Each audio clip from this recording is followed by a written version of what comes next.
ശബരിമല സ്വർണ്ണക്കൊള്ള ആയിട്ട് ബന്ധപ്പെട്ട് അവസാനത്തെ പ്രസിഡൻ്റായിരുന്ന PS പ്രശാന്തിനെ കസ്റ്റഡിയിലെടുത്തു.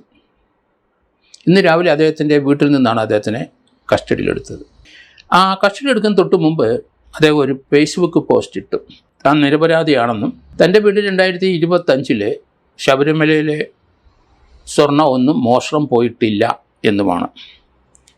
ഏതായാലും ശബരിമല സ്വർണ്ണക്കൊള്ള മറയ്ക്ക് വെക്കാൻ 2019 സംഭവം മറയ്ക്ക് വെക്കാനുള്ളൊരു ശ്രമമായിരുന്നു ഈ ദ്വാരപാലക ശില്പം ചെന്നൈക്ക് കൊണ്ടുപോകാനുള്ള കാരണം.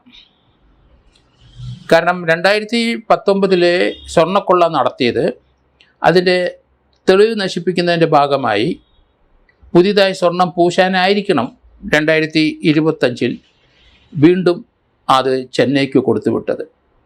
താൻ അതിനകത്തുനിന്ന് സ്വർണ്ണമൊന്നും മോഷ്ടിച്ചിട്ടില്ല എന്ന് ഇദ്ദേഹം പറയുന്നെങ്കിൽ പിന്നെ എന്തിനാണ് ശബരിമലയിലെ ഈ സ്വർണം പൂശിയ ആ കവറിങ് കൊടുത്തയച്ചത് എന്തിന്? ഇതാണ് പ്രസക്തമായ ചോദ്യം. അപ്പോൾ ശബരിമല വരുന്നവരെല്ലാവരും അവിടെ ദ്വാരപാലക ശില്പം ഇങ്ങനെ ആദ്യമേ അത് ശബരിമലയിൽ നിന്ന് അങ്ങോട്ട് ചെന്നൈക്ക് കൊണ്ടുപോകും, അല്ലെങ്കിൽ ബെള്ളാരിയിലേക്ക് കൊണ്ടുപോകും. ഇതെന്തൊരു പ്രക്രിയയാണ്? എന്താണ് ഇവരുടെ തലയിലൊക്കെ ഇരിക്കുന്നത്? അയ്യപ്പൻ അവിടെ ഇരുന്നോട്ടെ, അയ്യപ്പൻ്റെ അവിടെ സ്വർണത്തിന് സ്വല്പം മങ്ങലുണ്ടായിട്ടുണ്ടെങ്കിൽ അത് അയ്യപ്പൻ ഇരിക്കുന്ന സ്ഥലത്ത് തന്നെ ആൾക്കാരെ വരുത്തി പൂഷിക്കാനുള്ള കാര്യങ്ങളിലേ ഉള്ളൂ. ഇവരെല്ലാവരും ഇത് എന്തിനു ഇവിടുന്ന് ഈ ദ്വാരപാല ശില്പത്തിൽ പൊതിഞ്ഞ ദ്വാരശില്പങ്ങൾ ആ കവറിങ് എന്തിനാണ് കൊടുത്തയക്കുന്നത്? ഇവിടെയാണ് ഇവരുടെ കള്ളത്തരങ്ങളെല്ലാം കണ്ടെത്താൻ നമുക്ക് സാധിക്കുന്നത്. 2025 സ്വർണം നഷ്ടമായിട്ടില്ല എന്ന് തെളിയിക്കാനൊരു ശ്രമം പ്രശാന്ത് എന്ന അവസാനത്തെ പ്രസിഡന്റ് ശ്രമിച്ചു എന്നുള്ളതാണ് ഇപ്പോൾ ഇതെന്ന് മനസ്സിലാകുന്നത്. എന്തിനാണ് അദ്ദേഹം സ്വർണം പൂശാനല്ല കൊണ്ടുപോയത്? അവിടുത്തെ ആ ശബരിമലയിലെ ദേവസ്വം ബോർഡിലെ സ്റ്റാഫുകൾ മാത്രമാണ് കൊണ്ടുപോയത്, വെളിയിൽ നിന്ന് ആരും ഇല്ലാത്തില്ല എന്നൊക്കെ അദ്ദേഹം വലിയ സത്യസന്ധനാകുന്നതൊക്കെ കണ്ടു. എന്തിനാണ് ഇത് കൊടുത്തയക്കുന്നതെന്നുള്ള സമാധാനം അദ്ദേഹത്തിന് പറയാൻ ഒക്കില്ല. ഏതായാലും ഇന്ന് രാവിലെ അദ്ദേഹത്തിന് മനസ്സിലായി അറസ്റ്റ് ഉണ്ടാകുമെന്ന്. അദ്ദേഹം ഒരു ഫേസ്ബുക്ക് പോസ്റ്റിലിട്ടു, 2025 തൻ്റെ വീട്ടിൽ സ്വർണ്ണമൊന്നും മോഷ്ടിച്ചിട്ടില്ല, പിന്നെ എന്തിനാണ് ദ്വാരപാലക ശില്പത്തിൽ പൊതിഞ്ഞിരിക്കുന്ന ആ കവറിങ് അങ്ങ് കൊണ്ടുപോയത്? അത് മനസ്സിലായി, അതിന് ഉത്തരം പറയണ്ടേ? അത് പറഞ്ഞിട്ടില്ല. അതുകൊണ്ട് ഇന്ന് രാവിലെ അദ്ദേഹത്തിനെ SIT വീട്ടിൽ നിന്നങ്ങ് പൊക്കി. ഇനി ദേവസ്വം ബോർഡിൽ നമുക്കറിയാം, അദ്ദേഹത്തിൻ്റെ വീട്ടിലെ അജികുമാർ, അദ്ദേഹം മെമ്പറാണ് ദേവസ്വം ബോർഡിൻ്റെ, തൊട്ടടുത്ത സ്ഥാനം അദ്ദേഹത്തിനാണ്.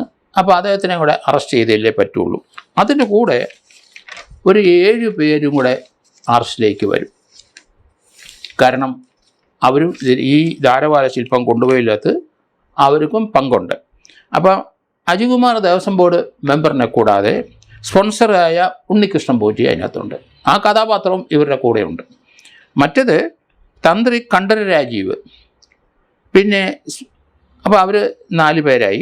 ശബരിമല എക്സിക്യൂട്ടീവ് ഓഫീസർ മുരാരി ബാബു, തിരുവാഭരണം കമ്മീഷണർ രജിലാൽ, പിന്നെ ചെന്നൈയിലെ സ്മാർട്ട് ക്രിയേഷൻസ് ഉടമ പങ്കജ് ഭണ്ഡാരി.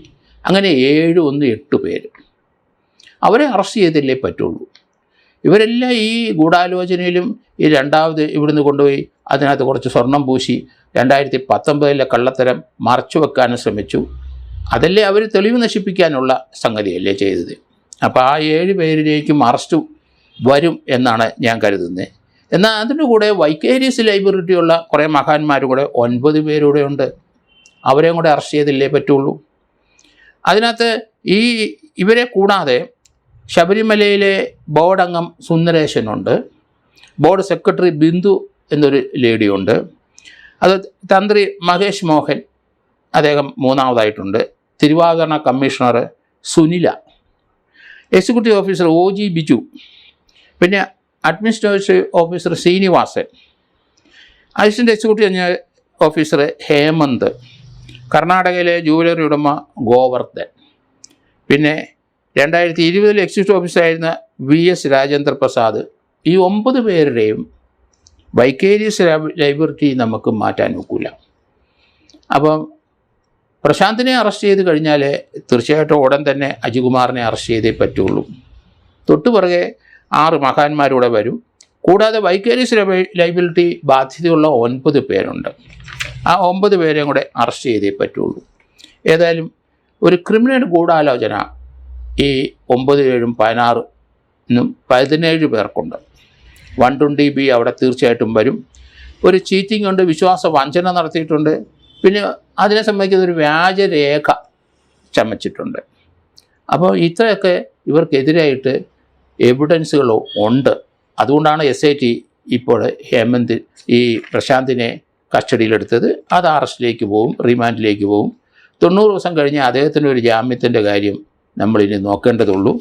അതിന് മുമ്പ് തീർച്ചയായിട്ടും ഇതിനെ സംബന്ധിക്കുന്ന കുറ്റച്ചാർജുകൾ കൊടുക്കാനുള്ള സാധ്യതയും വളരെ കൂടുതലാണ്.